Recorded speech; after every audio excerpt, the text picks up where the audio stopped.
This is Elena, and you are listening to Vibe Jam podcast where I talk to people who build apps with AI.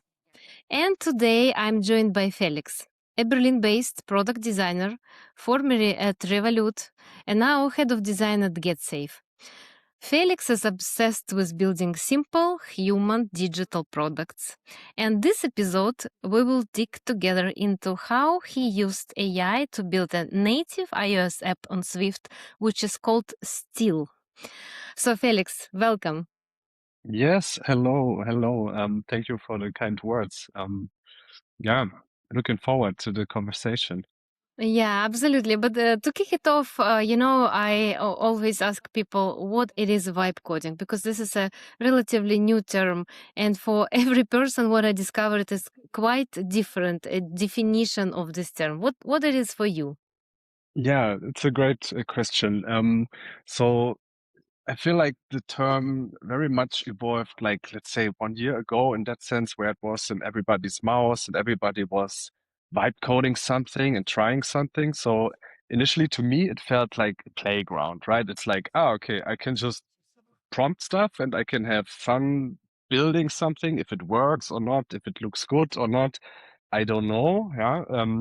But that was 1 year ago. So if I think of it now, today, January 26th, um, I feel like vibe coding has become more of a tool or of a capability that all of us, let's say, working in the area of digital products or building or designing things, which we should leverage for our own advantage in terms of speed, in terms of exploring new possibilities. So yeah, I would say it's very much of a open playground these days, when I hear this term. Um, Yeah, so it feels like you defining it as a skill. So we can have the skill. Yeah, right. You could say it's kind of like a skill these days. Exactly, right? Understanding how to use it, a specific tool, right? There are so many these days. To me, it doesn't really matter what is the name, what is the model. They're changing every day. Trying to keep up with that is like it's work of its own, let's say.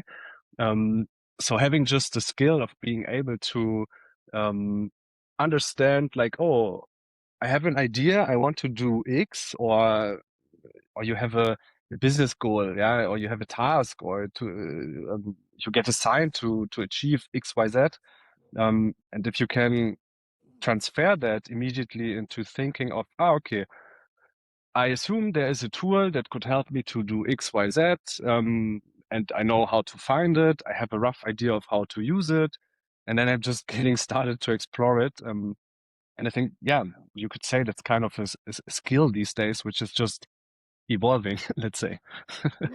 Yeah, amazing, amazing. And you mentioned like different tools. Like I'm very curious. You probably started with one tools a year ago, or and right now, what is in your arsenal right now? What are the tools you use every day or every week?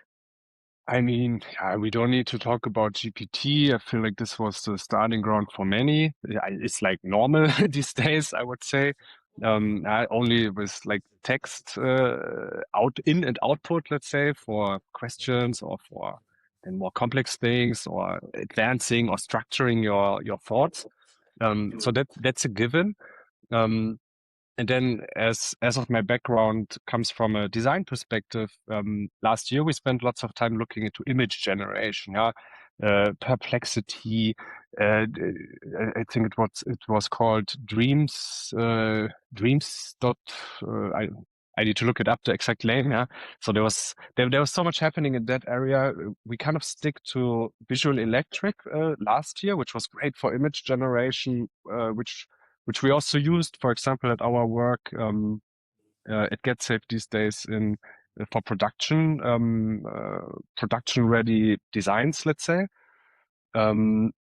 But then towards end of the year, the tool stack has also shifted a bit, right? Like we're looking at integrating, let's say, roughly vibe coded concepts of a lovable web flow or web app, which we partially start to integrate into daily and also user facing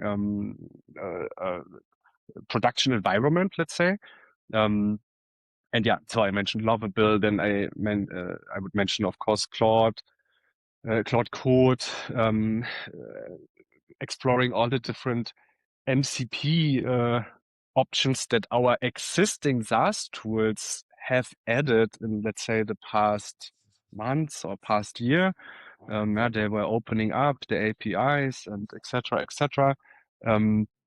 Just bringing this whole playground, like everybody was popping up, let's say, at the playground, and like kids, right? They all kind of started gathering at this place, and then now we start to talk to each other and build relationships and start to interact. I feel like that's very much the drive, like this year. Yeah. Yeah, yeah, absolutely. I think like the arsenal of tools is growing. You probably will have your favorites, which would deliver the best value for you. And coming back to the products you built, Yeah. and I'm very interested to go deep in the details into product called Steel. It's a native iOS application, meaning that the native it's written on Swift, which gives you a lot of benefits of native and flexibility for designer, I guess. But I'm very interested, first of all, how like what was the idea behind the product? Is it is a hobby product more, or is it like you wanted to do something for business? Like, can you tell me the beginning of your build journey? Totally, totally. So basically, it started with me getting into Claude Code, let's say end of last year, which if I opened it the first time, it looks a bit like the Matrix, right? Like I'm a designer, I'm used to other tools, like more visual interfaces and like having buttons and panels to edit things and control my whatever I want to do. Um, but I really wanted to get into that and understand it. And uh, at the beginning, then I just built a very simple website like Hello World with Claude, and I'm like, okay, so I'm starting to build trust to the tool of what it's capable to do if I gave it all the permissions.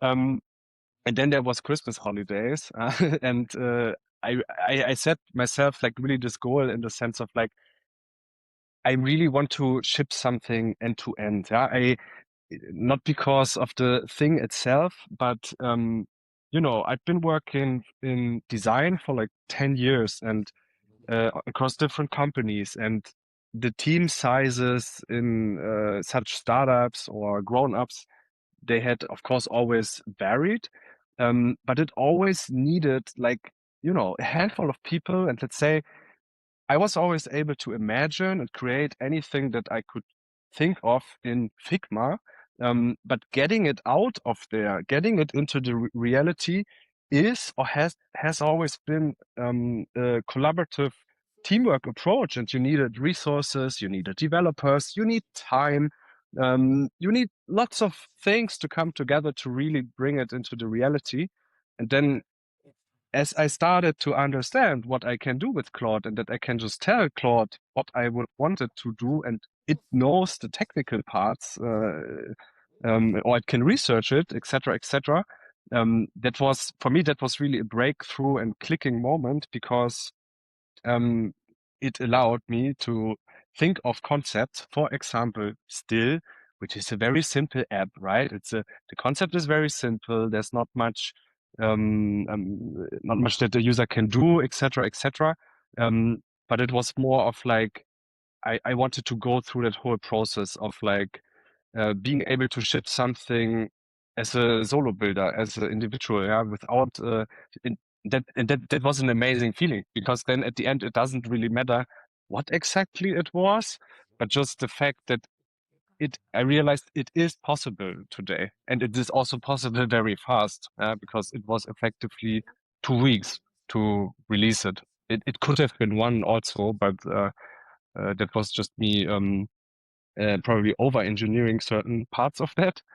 Um, but yeah, that's kind of the the, the starting Yes. point from that.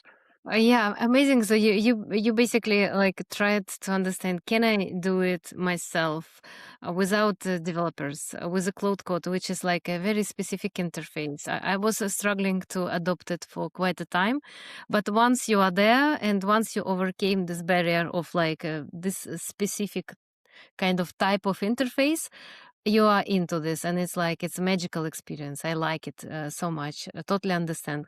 So Yeah, I guess during the New Year holidays, your Netflix time was consumed by a Cloud Code.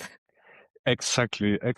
So yeah, I spent lots of time on it. Just I'm a very hands-on kind of person, and maybe this is also due to the idea of design itself. You know, it's like back then it was a craft, like a craftsmanship, like you do something with your hands, and you're starting to shape the project, the object, whatever you do that you're working on, by doing it. By you need to be in the reality. So I just spent lots of time with Claude because I needed Mhm. to understand what it does, what works, what doesn't work, what's the outcome, and many times it failed. Yeah, like this is um, Yeah. So, can you maybe show us, if you can, the how it started in Claude? And I'm also very interested in your workflow. So I assume you started from Figma as a designer to outline how it looks like and the main idea, but then went to Claude. So if you can describe this like journey from like, okay, I decided to build this. This is where I started and how it went. yeah, totally. I could also share my screen for the ones that are maybe watching that, but while doing so, I will also just describe it. So give me 1 second. Click here. Right. So when I started playing with Claude in that sense, I mean, I started with GPT in the sense of like I was just brainstorming. Okay, what is a concept? What is an idea of a simple app? Like in the case of Still, which is let's say a simple meditation reflection app, which it gives you 1 sentence per day, which is customized based on some settings that you do. And you have the option to write like 1 word, perhaps also a couple more per day, to reflect on your yeah, on your feeling, on your status. So it's a very simple concept, let's say. And in order to get this build from the beginning, I start with one big prompt because I came in very naive, let's say, to Claude, and I'm just like, okay, here I give you all of the idea that I have in my head. At the beginning, it's unstructured, so that's why I first give it to GPT and I just do my write-up of what I have in my mind, and I tell him to structure it and then to transfer it into a good prompt that will work well for Claude. And then he just takes that and he literally just gave me like one big prompt. I'm sharing right now, right? It looks something like this. So it's, I don't know. It's let's say it's a more or less longer thing. It's trying to structure what is the concept, what is it not, how should it behave, what are the main screens, etc., etc. So all of the structuring happened via GPT, and then I just I took it and put it into Claude, and by doing that, it started building the first project setup already. So it took, I don't know, 5, 10, 15 minutes whatsoever. Um, and the result was then already a Xcode project, which had all the required files set up. It had a structure. It had a project set up, and I could try to run it in simulator, and I was able to see something. And that's what I wanted to get to as fast as possible. No, I wanted to see the system that AI has created, because then from that point on, I also stopped living in the imagination, but from there on, I start to shape reality. And that's that to me was the important part. So, Yeah. So yeah, to after I Yeah, Yeah, just to that's summarize, so basically for you was important to see how your idea looks like, even with like a terrible, maybe AI generated design, but kind of functioning, okay, we can call it wireframe, I don't know, AI wireframe generated of the idea, yeah? exactly, exactly. Yeah, I wanted, and so you mentioned that I may have started in Figma, which I didn't, right? I started immediately in the prompt because let's say I had the idea just in my head and I needed an AI wireframe fast. I needed the project setup running and I needed to see something. And then after that, this is where the, let's say, real work started because once I was able then to compile the project and run it on simulator or run it on my phone, um, I literally always just had like Claude on the left and Xcode and simulator on the right. And I looked at the simulator. I immediately had a feeling of like whether I like this, whether it is working, whether it's not working. And so I was just telling Claude what I want. And this was, let's say, a loop that continues for, you can continue this as long as you want, I guess. Uh, that's where the building happened, let's say, screen by screen, step by step, I would say. Yeah. Yeah, absolutely. So it feels like it's like, like there is a joke that it's you cannot stop renovation in your house. You always continue. You just need to stop it and say it's done. So it feels Yeah. like the same story here. You can always improve, but at certain point you can say yes, it works well. It's like it's minimum like a minimum viable kind of product, and you stop, and then at what point you started adding design? Yeah, I think it's something that I do probably very natively without specifically thinking about it. I never thought of like now I start adding design, but after that first wireframe, let's say of the first screen, I didn't like the button, right? And what mattered to me or what I have seen from the experience is like having a deep understanding of the system that you are building for. So I was building for iOS because I just used it for a couple of years. Um, I knew what kind of feeling I wanted. Yeah, I wanted squircle buttons that also have a bit of a haptic effect. So I was just telling that Claude as I was going. Um, and then, of course, I told him, okay, use this consistently now for every button throughout the app. Like create yourself a little system, also with font classes, etc., etc. So there was no really a point where I was like, okay, let's add design. It's more like I see it, and I think all of maybe you yourself or people listening, you may have an idea of what you want, and that's also it's a beauty and it's also something very, let's say, controversial to deal with in the design world is that it's a visual craft, yeah, and all of us can look at something and you have a subjective opinion whether you like this color or not.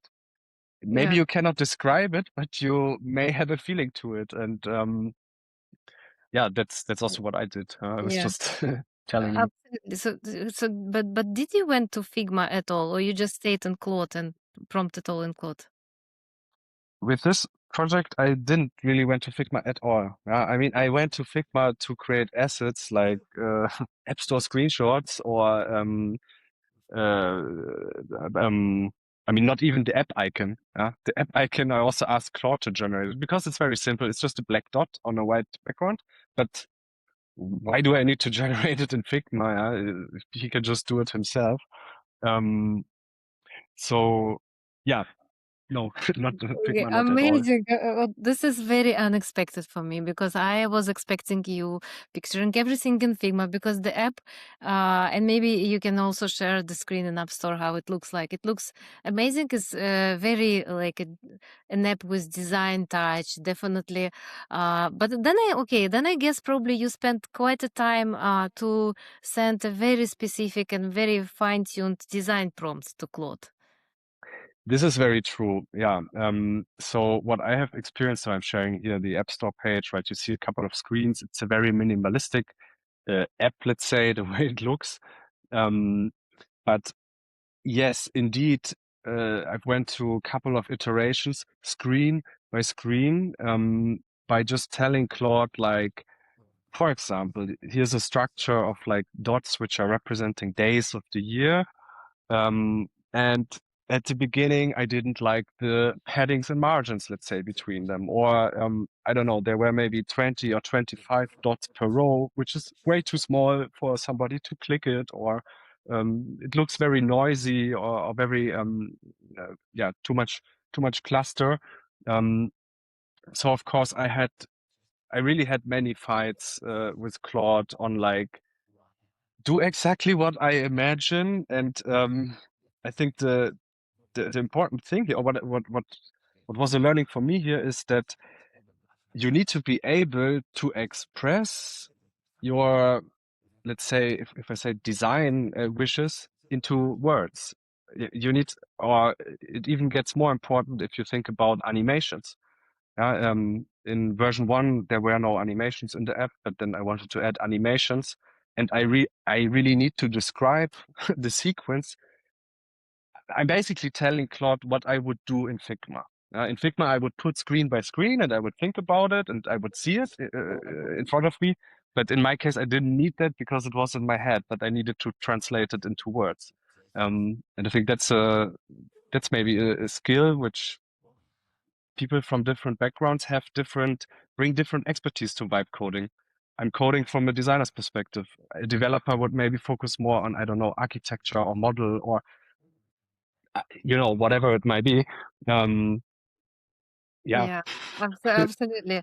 Yeah, it looks totally amazing. Yeah, I remember this dot. So, yeah, this is fantastic. Basically, you use one tool, to be honest. Like, yeah, Chat GPT, we will not count because it's more like a thought partner, which we use all the time.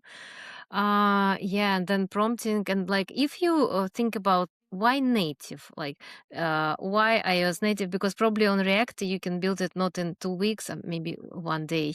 Maybe not that quality. This is a question mark, but still, why you selected more complex journey?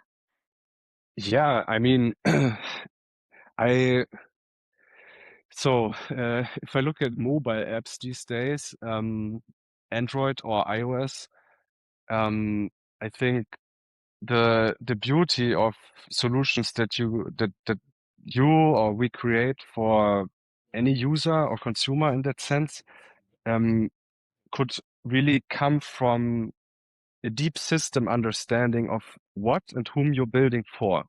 And what do I mean with that? I mean, just understand the system, and Apple and Google or Android, let's say, are giving you as a developer, you as a creator, you as a builder, they're giving you already so many tools and options which can make your app or your program feel way more integrated, or way more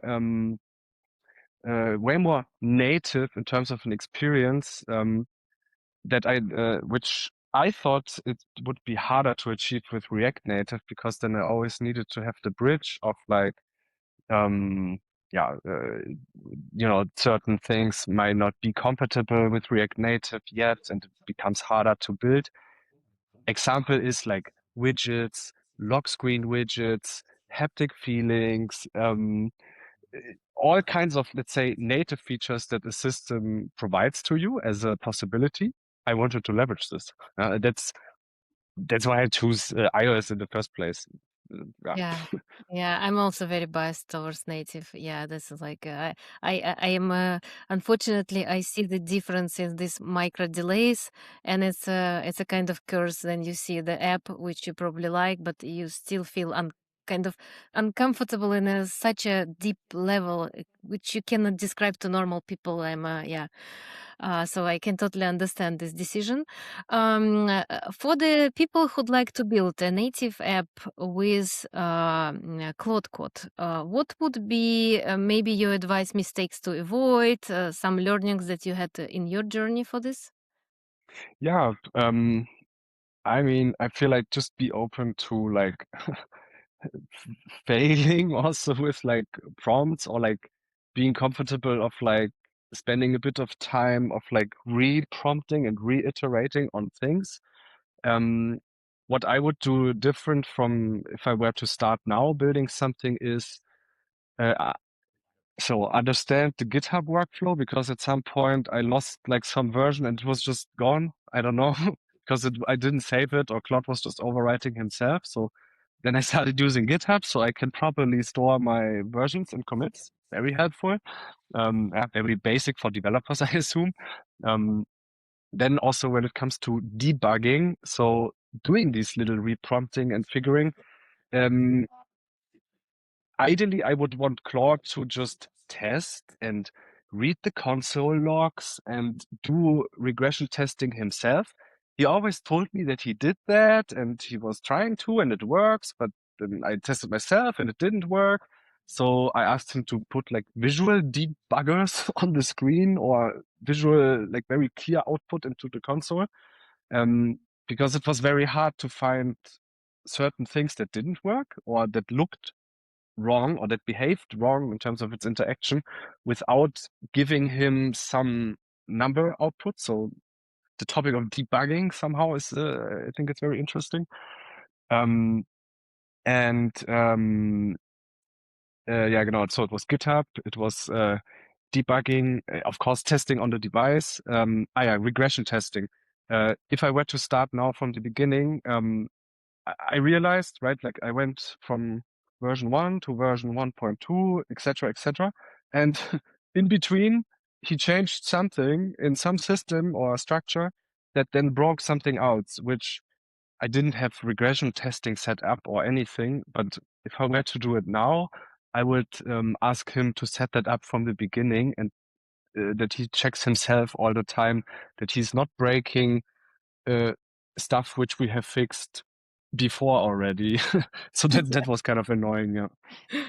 Yeah, that's annoying. And publishing to App Store, was it like difficult process or easy? I mean, it's an Apple platform, so it's the process, let's say, is very clear what they require and what they want. It is work, right? Claude was not able to do these things. You need to, I realized as early as possible to register for the paid developer account, because then I can properly release and sign systems. That's just like a hygiene step.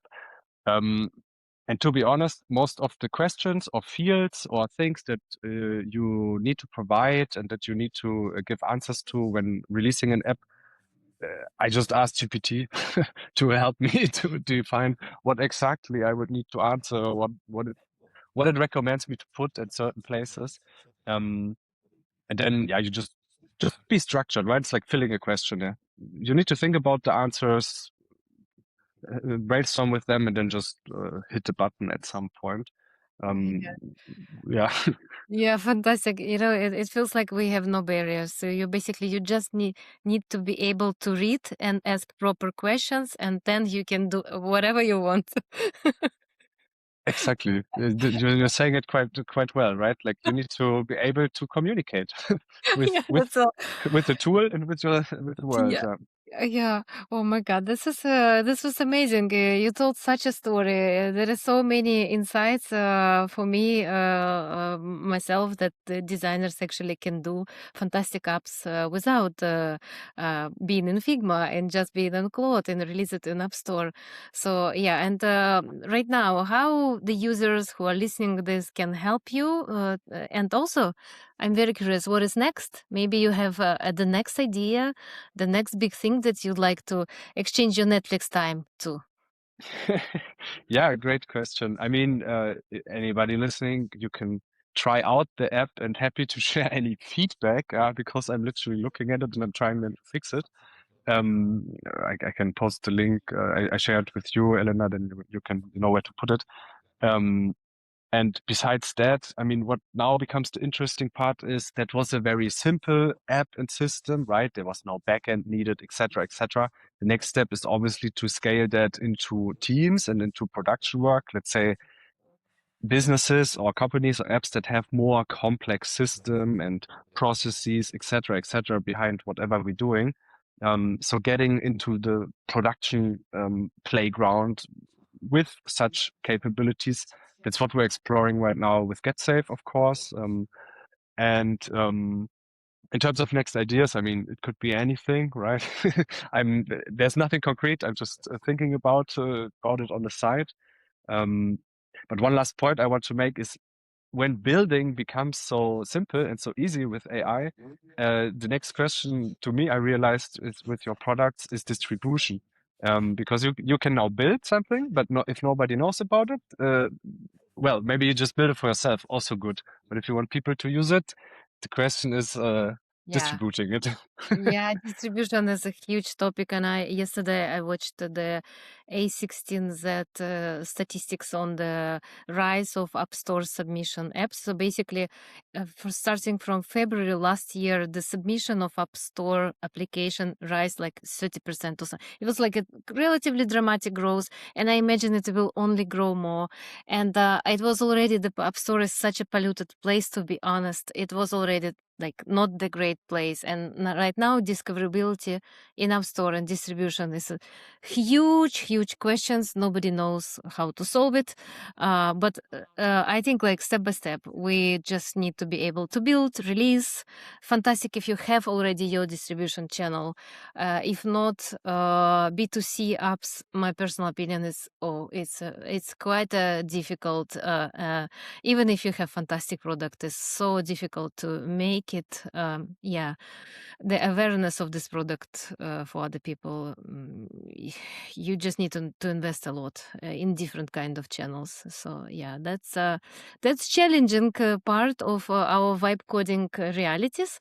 But I think with the time, App Store should take some actions and like basically make it, I don't know, different types of App Stores. You know, and now I'm generating like random solutions, but it should be something that App Store will do for the people who vibe code and release their apps. And I wish you good luck with your product, and very curious to see what is next, and yeah, how your vibe coding journey will go. Cool. Yeah. Thank you so much for the chat. Yeah, it was my pleasure. Yeah, absolutely. Bye bye. Cool. Bye bye.